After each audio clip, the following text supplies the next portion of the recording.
Okay, so today I'm going to introduce you like some form of Gaussian distribution. Slightly we'll touch the conceptual part of like what is Gaussian distribution, and then I will try to introduce you the maximum likelihood function, which is really a crux of machine learning, and mostly we will like it is a part of lot of algorithms. So understanding maximum likelihood is a must thing when you say that you want to learn machine learning or some artificial intelligence, right? So the main intention of today's lecture is to just you give you intuitive feeling, and then I will try to introduce you that structural form of problem where we can maximize the likelihood function. Okay. So first, as I told you yesterday that you need to revise the Gaussian distribution. So this is how this Gaussian distribution looks in a univariate form. So if you see the formula or like how you can write the density of the Gaussian distribution, this is like what we write for this Gaussian distribution form, where n is like a symbolic form to denote the distribution, Gaussian distribution. X is like what is the probability of particular x, it is a variable. And there are two parameters involved here for a given mean and for a given variance, right? So these two things are always given to you. Once I give you mean and variance, let's say here in this figure, if I provide you mean and variance, so this is like how scattered the plot is. Then if you tell me what is the probability of this x, then you just plot, you feed this the value of this x here in this formula, right? And it will give you some number. That number will be like this. This number will be here on this y scale, right? So let's say this number is somewhere 0.2. So this number will be, when you feed this x into the formula, you get 0.2. Similarly, if you feed this x into a formula, right? If you feed this, you will get some number. Let's say it is 0.3, and you get this number, right, on y-axis. And if you feed all x one by one in a continuous form, so these dots you will get these points on y-axis, right? And when you join these points on this y-axis, you will see this kind of a mountain, right? This is what we know. So sometimes people fall into it. This graph is like for illustration, right? But if I ask you, what is how that Gaussian distribution look like, right? If you want to plot a Gaussian distribution, this is the density form, or this is the functional form of this distribution. This kind of mountain you will look like. But what about data? Can you plot 5 points in this data? 5 points. Can you draw 5 points from this distribution? Like where you will see those points? So if I say this is a Gaussian distribution, it is a univariate Gaussian distribution. And if I ask you, like how in the real world Gaussian distribution look like? So in real world, you will not see this mountain kind of thing, right? This is a functional form for illustration, which will tell you what is the density at this point. But in real world, if you see some points scattered somewhere, so how will you know by seeing those points, scattered points, that this is a Gaussian distribution, right? So can you give me one example of Gaussian distribution for univariate case? Anybody? Marks for relative grading. Marks for? Relative grading. So let's take a more generic example for understanding Gaussian distribution in univariate case. Um, let's say we need to record the height of a student in a class, and once we record all 100 student height, the mostly they fall, let's say, between 4 feet to 6 feet, right? So let's say they're falling into 4 feet to 6 feet. And if you take an average of these 100 student, let's say the number that you get is 5.5 feet. Now if you plot these numbers on x-axis somewhere here, on this x-axis, you will find out that 5.5 is a mean, and it will just come somewhere here. and the number that is, let's say, 6 feet, 5.8 feet, 5.6 feet, even 5.1 feet, 5.2, 5.4, they come somewhere here. And the numbers like say 3 feet and 7 feet or 6.5 feet, they somewhere come here. But you see that the mostly students will fall near this mu, right? Near this 5.5, and then the density of these students will be very, very high in this region. Now this mountain, whichever the this density function shows you that the probability of falling into this region, right, into this region is very, very high, right? It is very, very high because the peak is somewhere on an average, like falls into somewhere here, right? But if you find out what is the probability of falling into this region, then the average value is very, very small here, right? So this is very, very small.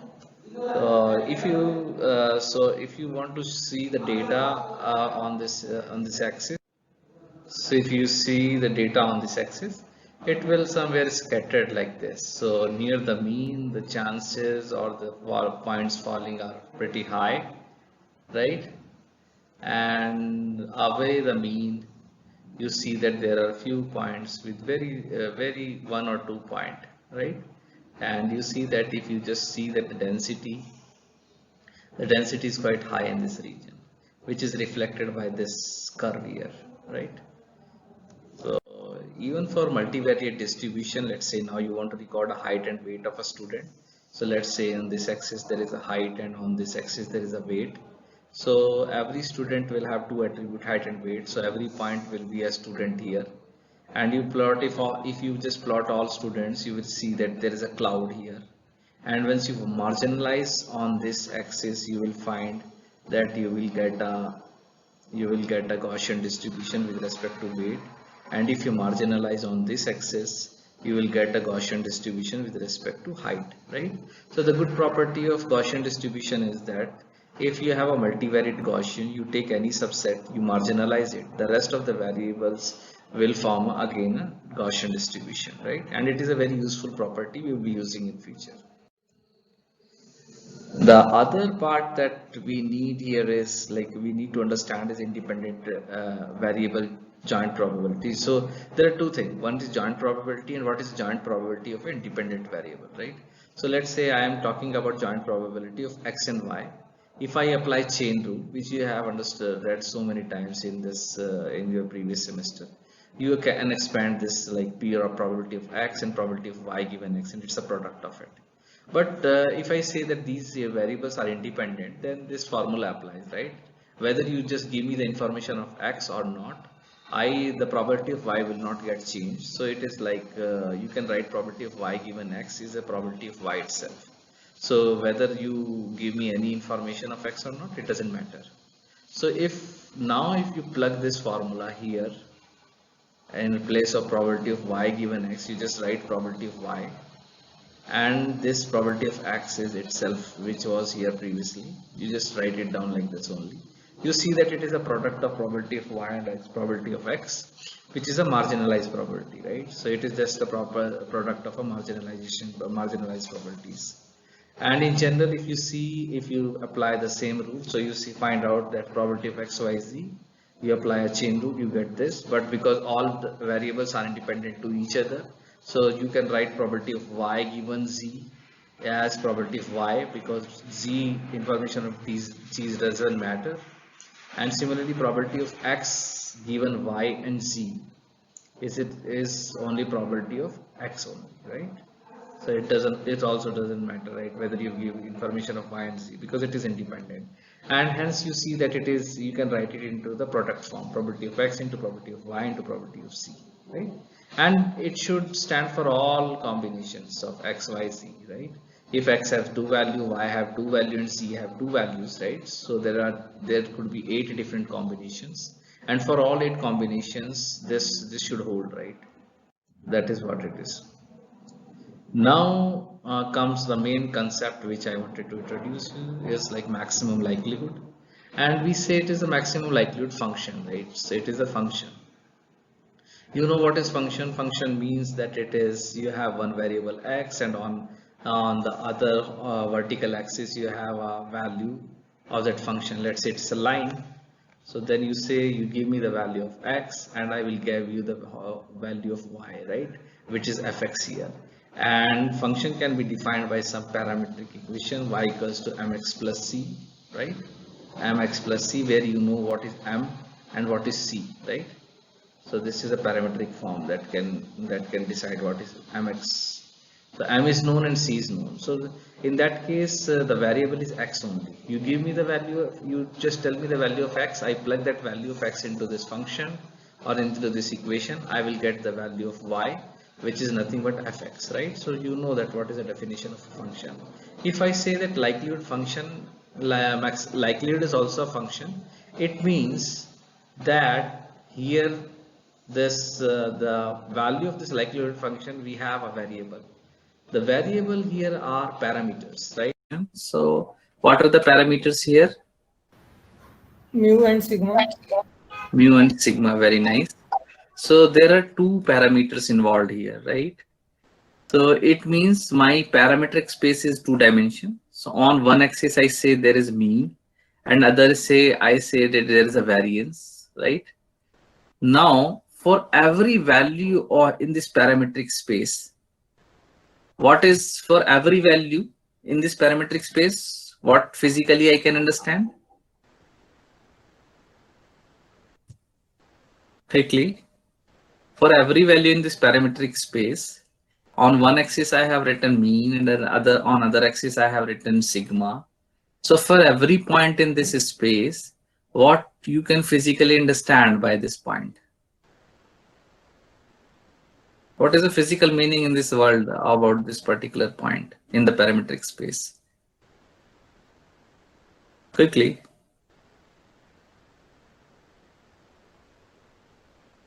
Anybody? The mu and sigma point a unique location for the x. The point represents a distribution. Very good. Amitabh Paliwal. Very nice.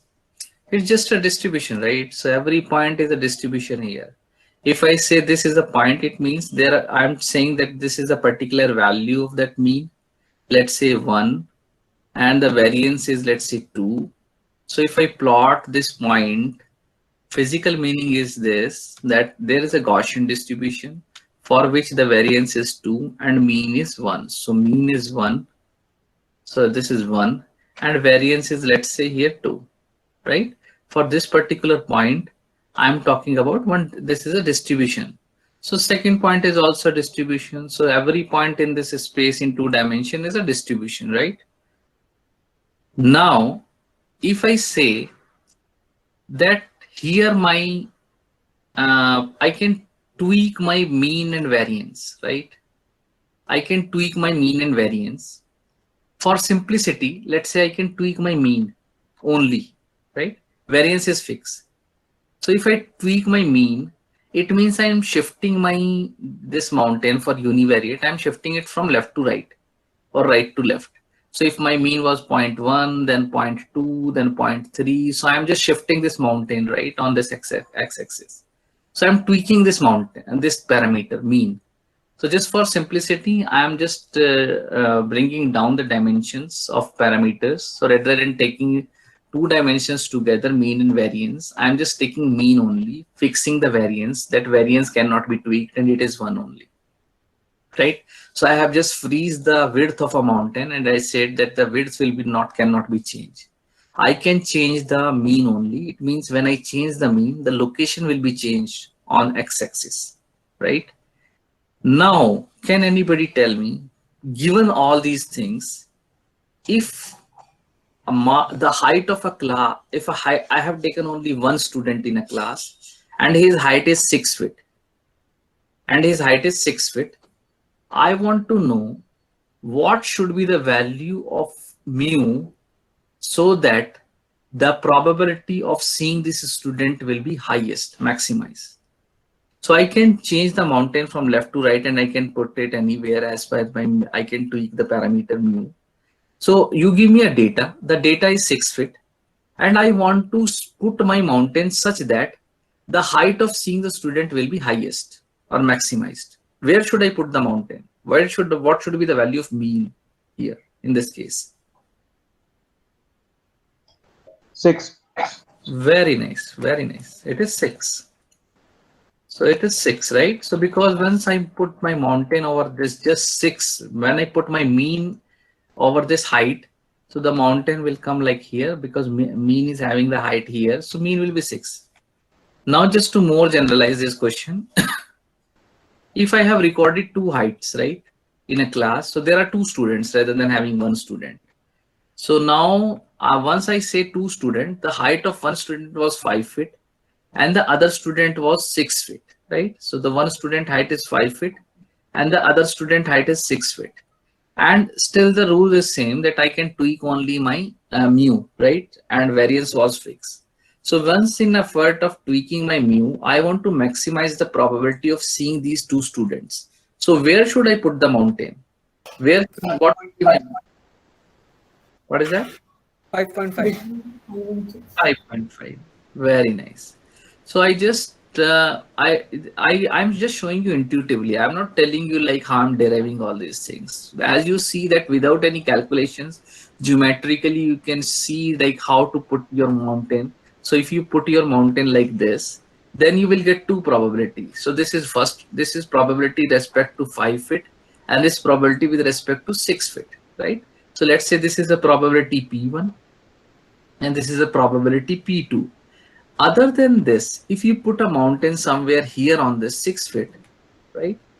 So if you put a mountain here, so you will get this P2 here and this P1 here. But when you just multiply these two probabilities, the product will be very less when you multiply these previous two probabilities, right? So I hope you are not confused. You're not getting confused here. So I will change the color. So this is when you're putting your mu on 6, right? So again you will get two probability. This is P2, right? And this is P1, right? P1.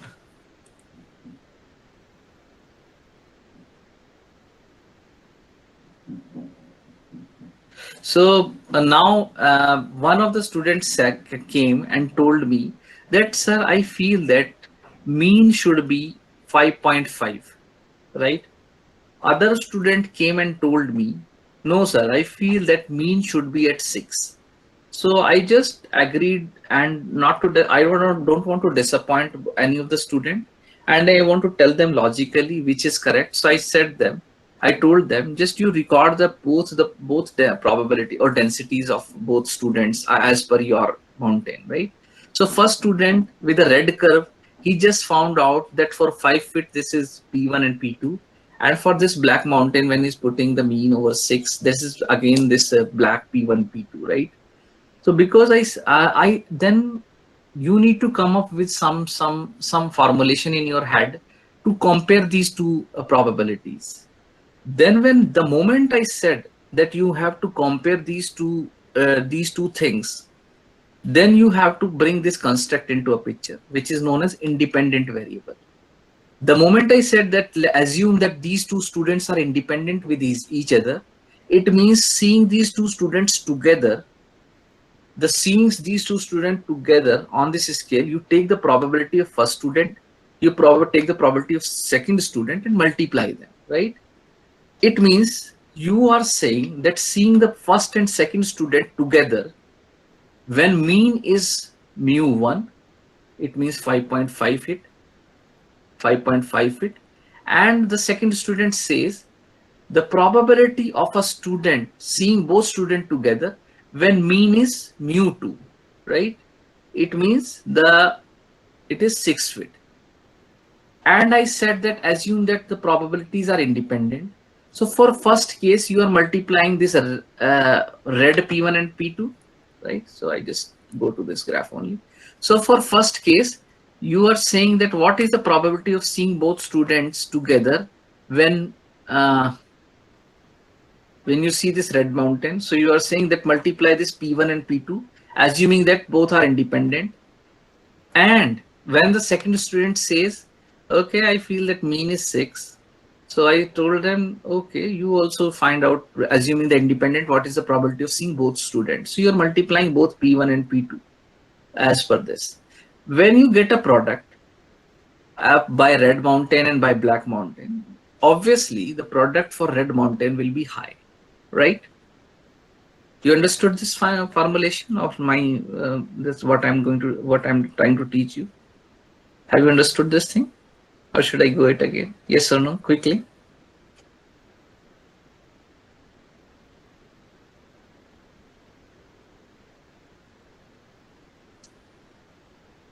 Very nice. Very nice.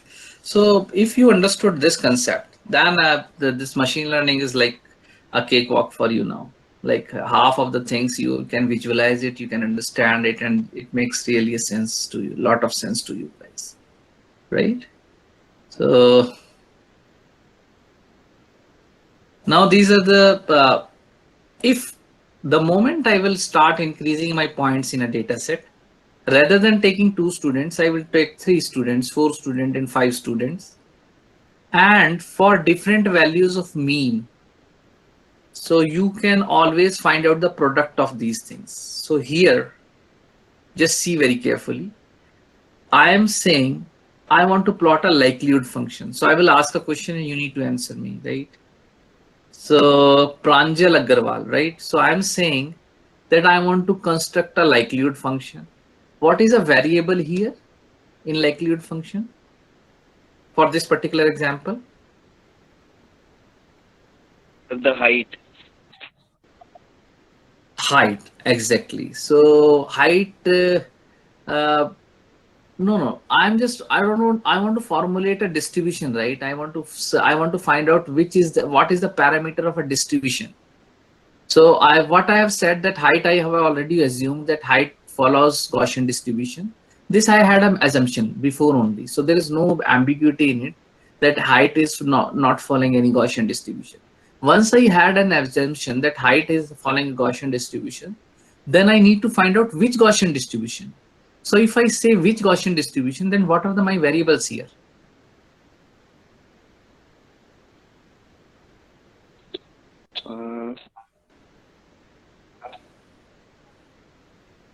Varun, Mahesh, Avati. You can mute yourself, Pranjal. So if I am saying, Varun, are you there? Can you just let me know, yes or no? Yes, sir. So if I say what what is a variable for this function, right? I need to find out which is the Gaussian distribution that can satisfy my data set maximum. So what are the variables here? What I'm looking for? Anybody voluntarily want to go for? So mu and sigma. Mu and sigma. Very nice, Shantanu. Very good. So this is mu and sigma, right? So assuming that I have freezed my sigma, and I don't have a power to tweak that parameter. So I can have a power only to tweak the mu only. So I'm just saying that my parametric space is single dimension. So if I just want to say that I'm drawing a likelihood function, so the moment I change mu, what will get changed?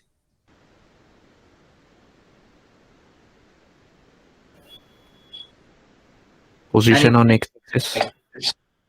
No, in the of this example, if I change my mu, what will get changed? Here, what I'm boxing, right? So I'm changing. The likelihood of P1 and P2 will change. P1, P2. P1, P2 means data, right? So I have just taken 2 students in a data only, the data set only. So because my data set is having 2 students only, so it means when you change mu, the probability of seeing those students will get changed. So the moment I will slowly change mu, the probability will slowly get changed, right? So when you tweak your mu, what will get changed? Product of probabilities, yes. Shetty, Yashdeep, Suresh has said that it's a product of probabilities. And product of probabilities in this literature sense, you can say that probability of a product of probability is nothing but likelihood. Likelihood of a data set. Likelihood of a data set means what is the probability of seeing that data? when you multiply these probabilities, you multiply these probabilities only because you have thought of that these are independent to each other. All students are independent to each other. It means you are in short saying, not very technically, but you're saying product of probability is nothing, but it is a likelihood of your data set. So when you change your mean, you are changing your likelihood, right? So for some mean, like 5.5, it was highest, right? Where for 6 feet, it will go a bit down. For 4 feet, it will go further down.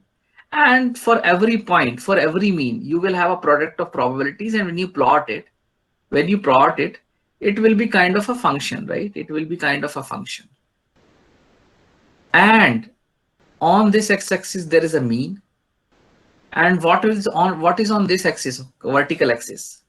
What is on this vertical axis? Can anybody tell me what should I write on this vertical axis here? On horizontal axis, there is a mean. It means a parameter. I'm tweaking my mu. But what should be on vertical axis? Once I tweak my mu, what I'm getting in return of it? Once I'm tweaking my mu, what exactly I'm changing? Variance. Probabilities. Variance is fixed. Don't fall for that. Likelihood. Likelihood by likelihood. I'm just telling you again and again. So you are changing mean, and finally the probability of data set will get changed. The likelihood will get changed. So it means it is a likelihood here on this vertical axis, right? And if you want to find out what is that mu which is giving maximum likelihood, that is known as maximum likelihood estimation. So for this case, this is this mean. So you have plotted a function, assuming that your variable is a parameter. You find out every value along that parameter, and then after that you are seeing like which parameter gives the maximum likelihood.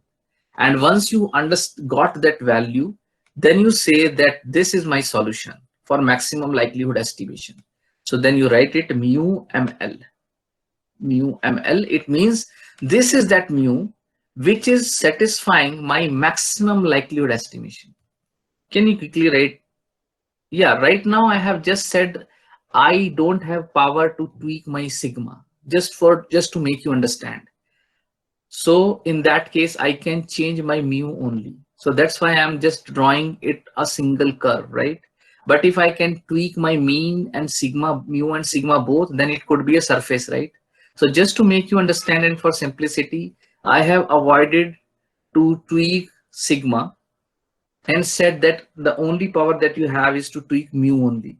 Once then if you tweak mu, then this is the graph, right? Yogendra, you understood what I've said? Yes, no? Yes, sir. Okay, so quickly type yes or no when if you understood this likelihood thing. Those who understood this likelihood thing, I just want to gauge like what is the right. Very nice. Very nice. Very nice. Okay, so as per your response, I feel that around 50% of this class understood this, and rest of the students, if they unable to type or unable to communicate, it's fine. You just like come talk with your friends, and this is the only thing that you need to remember. So you please watch this lecture one more time. It is sometime it is not easy to as I'm telling, it is very easy to digest, but you may skip the concepts later or few hours later or one day later. So I want you to rewatch this, just watch this video again one more time or two more time. And once you understood the concept, if you have any queries, let me know. Okay, I think time for today, time is over. If you have any question, please let me know. Otherwise, drop your attendance in a chat box and leave. Thank you very much.